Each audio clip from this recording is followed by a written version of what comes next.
na malaya lamang ang isang nag-asawa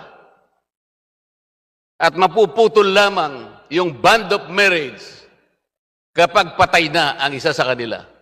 What if I am able to show you a particular biblical phrase? Will you withdraw your sponsorship, Mr. Speaker, Your Honor? Show it now.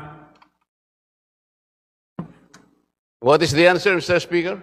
Please show it now. If you are accepting the challenge, could you tell us where in the Bible this phrase, till death do us part? Will the sponsor, Mr. Speaker, be gracious enough to give me a little time because wala po palang internet dito sa loob kasi po yung aking notes nandun sa aking planner, nandun sa opisina ko, pakukuha ko lang sana.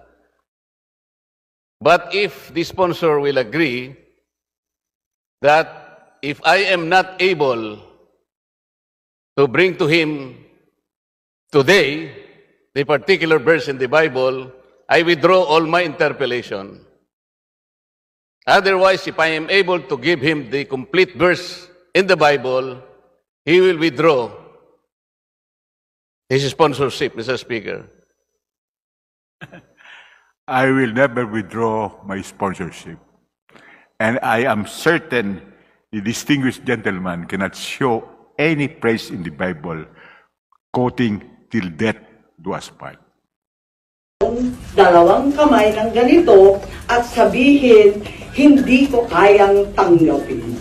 Wala lang. Naloloka na ako. Yes.